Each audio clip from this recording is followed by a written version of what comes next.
Well, here we are back with the Buzz with the KDV. Thank you guys so much for returning and listening. Today we are joined by the one and only JR Carroll. Thank you, JR, for agreeing to do this. Of course, and pleasure, yeah. We've been working on this for a while, so it means a lot. This is our mid-season episode, so up till now, we'll have the same amount of episodes after this, and then have a season finale planned and do all that. But now we're here. Thank y'all for joining us on this journey. We're sat with JR here at the wonderful Do-Si-Do, and we've never been to this venue. Have you ever played this venue? No, this is my first time. It's a really cool, rustic, homey vibe. It looks like it is an old barn. We got the history on it back before we came in, and it was super sick to hear. This is the green room is what the house was, apparently. Oh, really? They So- moved the house. There's 2 bedrooms for dressing rooms. Yeah. That makes sense. So this is a barn that was built in 1852 in Kentucky. And then they trucked it down here in the early 2000s and then rebuilt it. And I was like, holy cow, this is, it's not no green hall or anything, but it's historical. And the cool. acoustics sound great here too, so it's really cool to see. You want to kick it off? Yeah, sure. So you just released Dark Cloud in December. How did you kind of go about recording that album since you spent a lot of time on the road last year? Just got in where we could.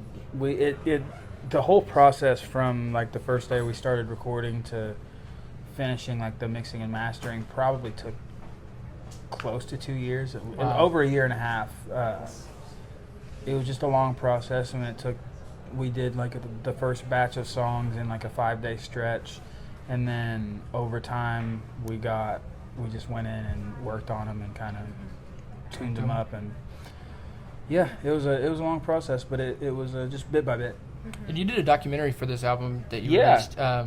Was that all through all those processes and stages of recording that album? Or was that just a specific time period you did it? So the first half of that, I think it's honestly kind of interspersed the way it's edited, but the first part of footage that was shot was on that first week that we recorded all the we got all the roughs down of all the songs, and then we went in and touched demo up parts. tapes. Yeah, essentially. And then we built it from there. But when it got to a point of we're about to wrap this up a year and a half later, it felt right to have him come back on the last couple of days that we recorded and kind of just book in the experience. time. Cut out all the mastering part and all the mess. Yeah. Do you plan on doing that for tour as well? Doing a little vlog road of your time here? Because it's a beautiful work to see that come after everything come together. It's really mine. It's really cool to look back on. We were talking about it yesterday. JD, my lead player, his kids were in the studio and they're in those videos, and he's like, I get to show them and be like, look where you were. So that's really cool. We're taking videos, and mainly for memory's sake. I have a weird thing with monetizing time. genuine friendship moments. So it's, I don't know if most of it'll see the light of day, but we'll put some stuff out. We've got a friend of mine who's good at doing content and stuff. I love the work y'all did with that. You driving through Oklahoma and explaining stuff. That was Zach a really Moffitt. beautiful He work. actually lives. He's based out of Fort Worth now. He's incredible. He did some stuff with ZB back in the day too, and that's how I met him. Cool. Good friend. So you spent a lot of your time on the road last year with doing really big production tours. So do you like going back to these smaller production shows when it's just you and you're just having a time in small venues? It's less about obviously I love playing my own music, but it's more so getting to step into a place where I feel like I can connect with individuals as opposed to it's a collective. It's a really beautiful thing to have these experiences in arenas and stadiums where this whole group of people come together for one thing, to have fun and enjoy themselves, let go for an evening, and sing these songs that mean something to them. And that's a really fun collective experience. But it's nice to get back down to venues where I can look people in the eye. I can see someone react to something that There's I wrote. Nosebleed, Exactly. You So feel that's more intimate. exactly. It's a nice change of pace to come back and slow things down and kind of just zoom in as opposed to. And that was always been one of my favorite shows was when I saw you last as your solo performance was with Nolan Taylor. here in That was Houston. fun, yeah. That was the most intimate show I've ever seen, and it was beautiful. Y'all are both incredibly talented artists, both releasing y'all debut albums last year. Yeah. It was great to see y'all before like your climb, and it was a beautiful scene to see, and you could hear pin drop in between songs. And I remember we were you talking saying about that earlier tonight, actually. You were saying, I wish somebody would just talk in the crowd, but there was none of that in the crowd. You were wanting some type of movement, but everybody had so much I'd forgotten respect. about that aspect. It really was it was a really cool crowd. Yeah. So speaking of Dark Cloud, you had, what was it, 9 tracks of your own, and then you did nine originals, and then you had a cover of a gospel song. And being raised in the church, how important was that song to be that song that you chose for this album to be released? I wanted to record that to kind of reclaim my relationship to the songs that I grew up singing. Yeah. I deconstructed a few years ago. I grew up in a very like fundamental religious background, and just kind of grew up and started trying to think a little bit more for myself and less what I've been told, and kind of stepped away from that, and it soured everything attached to it for a long time. And any mention of religion or church or anything that I experienced during those times, whether they were good or bad, I just wrote them off, and I just couldn't touch it. It was too painful. But as time has gone on, and as I've rebuilt relationships with my family and things, it's less painful and more of like I can look back with nostalgia now. And I don't feel the same things now when I sing it than I did when I was a kid, because the same beliefs aren't there, but the comfort and the peace of those songs are still there, in the sense that I've known these I was in church 2 days after I was born. So I've been hearing these songs since I was a little baby. So it's in my blood as much as I want to fight it sometimes. That was kind of my way of saying, hey, back to it. I don't hate you guys anymore. We're cool. Do you plan on doing that on future projects as well? Yeah, I think I'd like to like tag all of my albums. I don't know about EPs. I think I'm not necessarily too concerned with like thematically. It's usually just an excuse to release some music for me, but I think that as far as like albums, full-length projects, we'll probably always close with a hymnal, and that one was one that my mom sang at her grandma's funeral. So it's always been a very special family. That's cool. Family That's song. really cool. So you're a very big homebody. You love being at home. Besides bringing Felly and the dogs on the road with you, what is something you always have to have on the road with you that just makes you feel at home? Is it OSU gear? Because I see you in it right now. No, I would say the legal response in the state of Texas is... No. We are not claiming where we're at. You can say whatever you want. Yeah, no, what I want to say is Oklahoma State gear. Go Pogues. Yeah, you go. Fire. Go Cowboys. Yeah. No, it's the Penn Griffey Jr. usually is something that keeps comfort on the road. little nighttime, easier Benjamin Franklin, easier to relax after a show. A lot of big energy. I'd rather no hangovers with a Benjamin. So, And speaking of Stillwater and OSU, you just got announced that you're playing with Wyatt for a benefit for Stillwater. How important is that to you to be able to pay back to? This is going to be a couple weeks after all that happens, but how important is that for you to be able to play a benefit for a town that means so much to you? Yeah, Stillwater was really it's like a lot of the groundwork for my career was laid in Stillwater. I played a lot of shows there and spent a lot of time with people from there and built a lot of relationships in that town. It means a lot to me. I spent all of my friends went to college there. I didn't go to college, but I got accepted to OSU, so it counts. I'm a half alumni. Counts. It does. So it was sad to see all the devastation, and people that I know personally were affected by the fires and the wind damage. So felt like the right thing to do. That sold out in like 4 minutes. Yeah, I heard. I saw that. Felicia was sending a link to some of her friends, and they were like, "Can click on that, see what the vibe is." Yeah. Like, oh, I didn't realize. Yeah. Wyatt does that. That's a Wyatt Flores effect. Wyatt was my first time seeing him was a little bit after I saw you.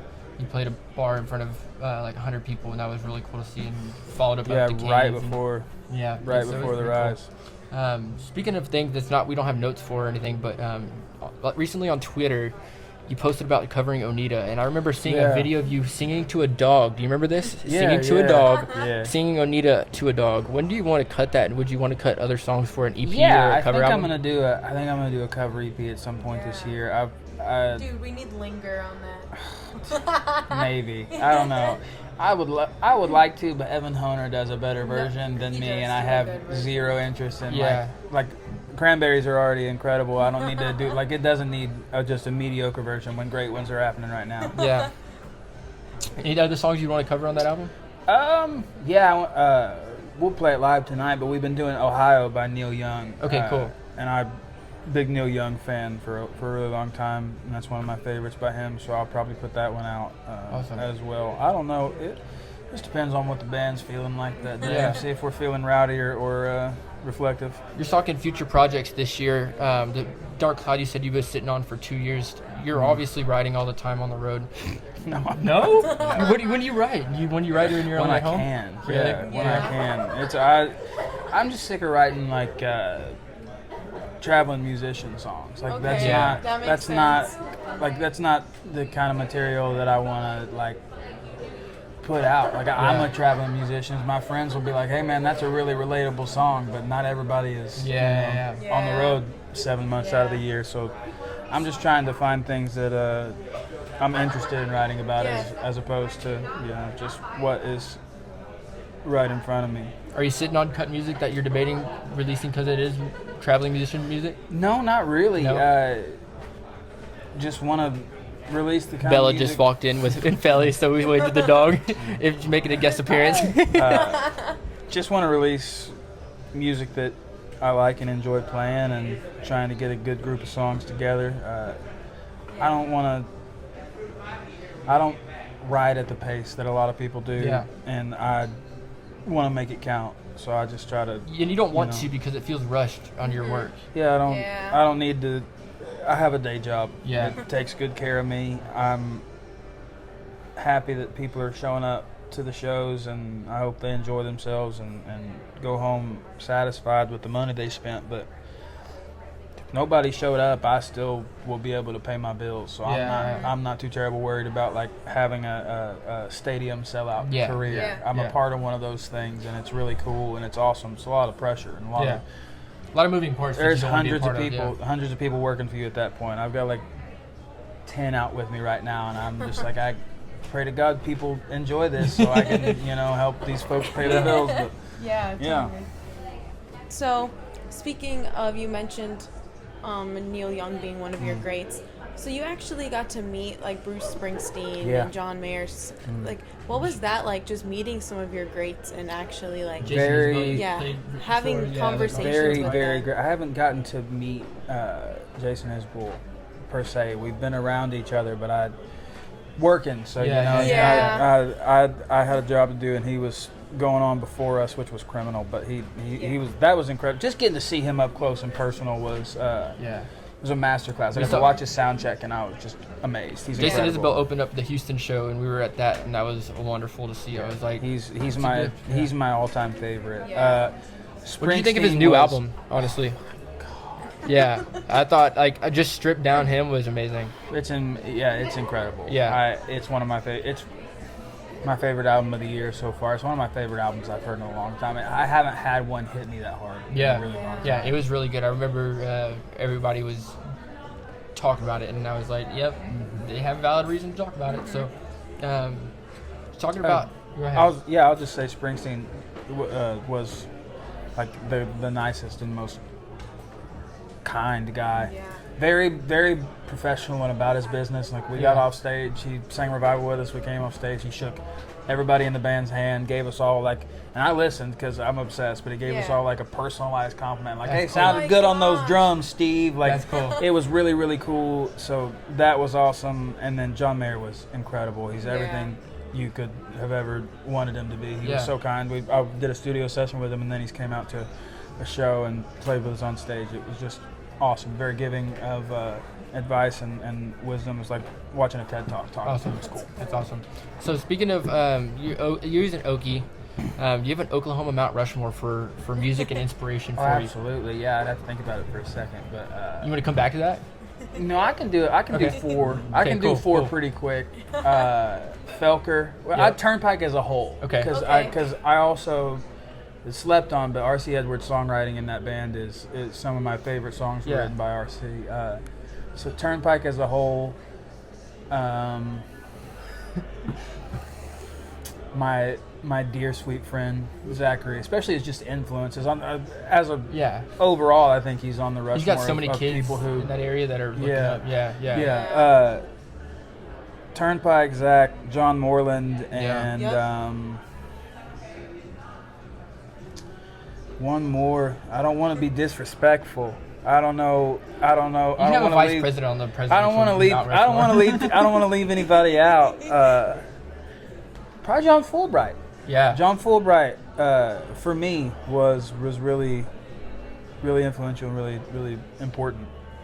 Yeah. So yeah, I'd say that's my 4. So speaking of Turnpike, you just got announced that you're playing in Europe That's awesome. with him in No Line. How important is that for you to be able to bring the state of Oklahoma to Europe? And I know you've played in Europe before, but this is you. No, I haven't. The guys went. I was doing shows stateside, so this is my first time in the UK. We've been to Canada and Quebec, but I've never been to the UK, so this is my first time over there. Cool. That's awesome. Opening for Turnpike. Yeah, they're my favorite band ever. So like I